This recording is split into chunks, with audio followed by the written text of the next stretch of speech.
So after about a week of extensively testing and uploading content on my OnePlus 7 Pro here, I think it's about time to share my full review. So without saying much more, let's jump into it. So beginning with design, this is definitely the most stunning OnePlus device yet. I love the nebula blue color that I got with this. It's really cool because depending on how the light hits this phone, the color will shift. So sometimes it looks darker and other times you get that beautiful turquoise bluish nebula blue sheen. The glass in the back is pretty much matte, so you don't get too many fingerprints like I did with my mirror black OnePlus 6. The sides are super glossy and they look really dope. You got tactile buttons, and let's not forget the alert slider, which allows you to manually control how you receive notifications if you want it on silent or if you want the ringer on or not, similar to how an iPhone works.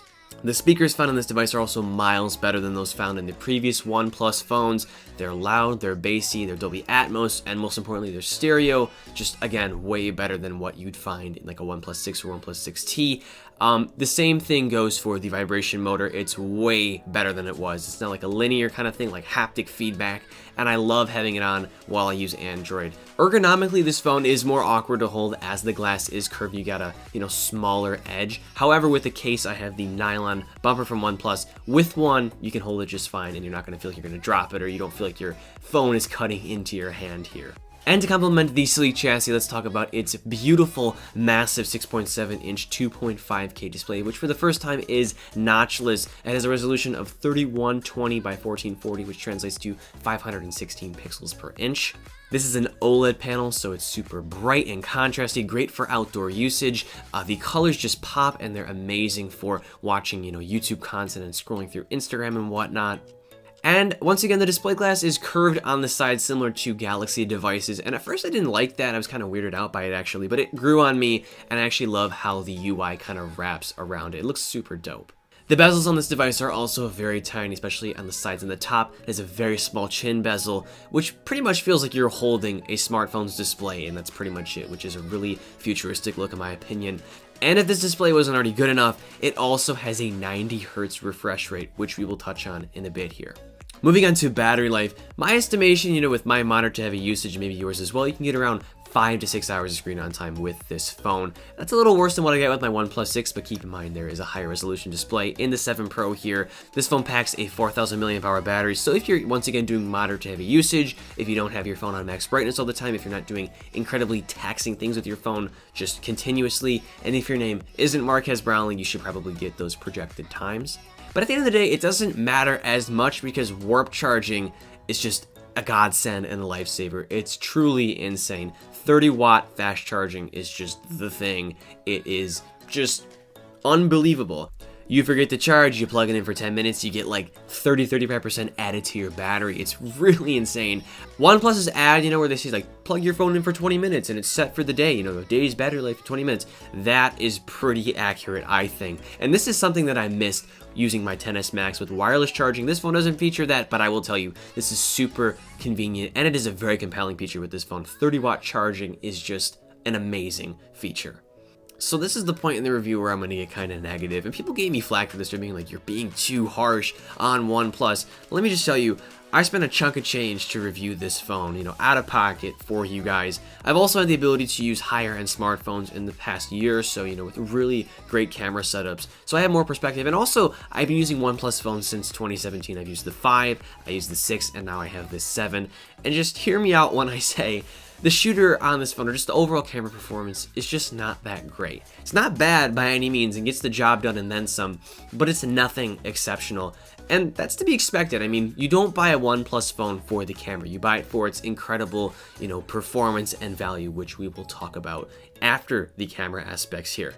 Anyways, we have a 3-camera setup here. We have a 48 megapixel wide angle shooter. We have a 60 megapixel ultra wide shooter, and we also have an 8 megapixel telephoto shooter, which is good for 3x optical zoom. The Pixel 3 and 3a shoot like A+ images, and the iPhone XS and XS Max shoot like A images.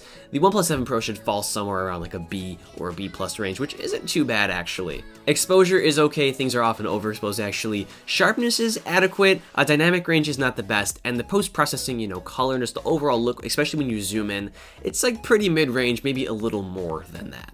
My favorite camera feature with this phone is the ultra wide angle shooter. It's 60 megapixels once again, and it just offers a cool look on top of being convenient when you can't cram everything into an image with your regular wide angle shooter. It's very convenient when you're in a tight space. Video is actually a better story. You can shoot 1080p 30, 1080p 60, 4K 30, and 4K 60. Although it's not like the same level as my iPhone XS Max, which I've said in the past is really the king of smartphone video. It actually looks pretty decent. You get decent, sharpness, decent contrast, and the dynamic range is okay. But most importantly, the autofocus and the stabilization is not bad at all. There is optical image stabilization in this phone, thankfully. And yeah, it keeps up, I think, with the XS Max, although it's not, again, at the same level. I actually really like the pop-up camera on this phone here. Not only does it enable a notchless display, it also looks super dope when it pops up and pops down. I mean, it's kind of a party trick. Everyone who I've shown this phone to thinks it's kind of cool how it, is motorized like that. You don't really see this on many other phones, and once again, people think it's kind of cool.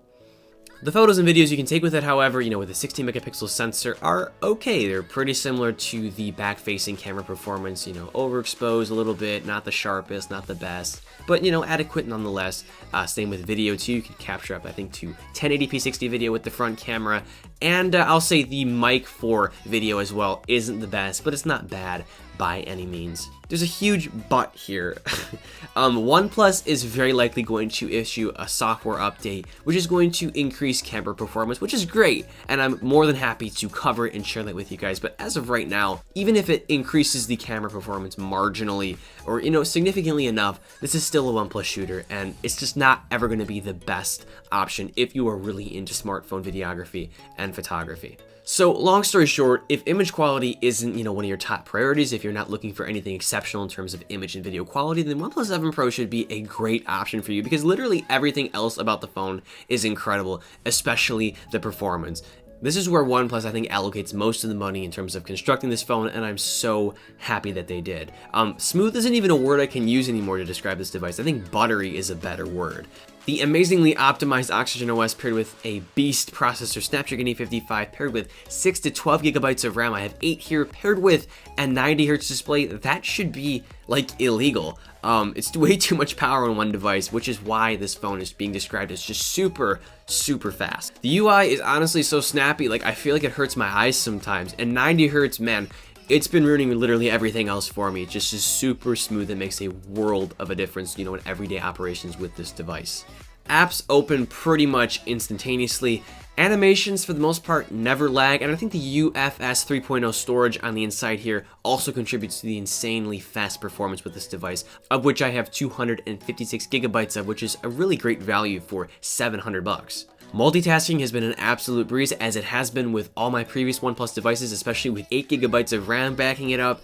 And all the light games that I played, I'm not a huge gamer, but every, light, moderate game that I've played, they've all run the smoothest I've ever seen them. And on top of its optimization and quickness, Oxygen OS remains my favorite flavor of Android because of its customizability. You can have custom navigation, you have gesture-based navigation just like you get on iPhone. You can set your own custom accent color. You have the ability to change icons without rooting the device.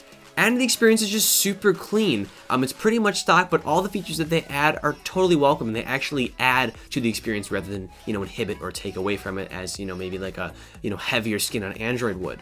And lastly, the biometrics that this device offers are excellent. You still get the facial unlock feature, although it's slower because the camera has to pop out and pop back in. It's pretty much as fast as the camera goes up and down here. We also have an in-display fingerprint sensor, which on top of being super functional and secure, it's actually way faster than I anticipated. It's another party trick of this phone, and people do actually enjoy that. Although we have it with the Samsung Galaxy S10, it's not completely unheard of. It's still kind of a cool futuristic feature that not many of us in America see here. So my friends actually thought it was pretty cool, and I think it's really fun to interact with as well. So to wrap things up here, for $669 to $749, although you're not getting the best camera setup here, you're buying a phone with a truly exquisite aesthetic, display quality, battery life, and quick charging, as well as the quickest, smoothest Android, if not overall UI experience on the market currently. And yeah, that's pretty much how I'd sum it up. I absolutely adore this device, and if I wasn't so entrenched or stuck in the Garden of Eden, if you know what I mean, this would be my daily driver. And it kind of already is, because I actually have 2 SIMs. I'm that insane because I'm a tech reviewer. You know, I gotta have like the best of iPhone and the best of Android. I have an AT&T SIM in my iPhone XS Max and a Google Fi SIM in here, so I'm pretty much carrying these phones with me everywhere I go as of right now. And I just really enjoy using this. This is honestly my favorite Android phone to date. And yeah, that about ties things up here. I'd really appreciate it if you leave a like on this video, comment if you have any questions or suggestions, and subscribe for more content like this. Specifically, I'm going to be doing more OnePlus 7 Pro content, comparisons, and other content too. Just stay tuned. And yeah, other than that, I'm Noah, and I will catch you all in the next one. Done, son. Woo!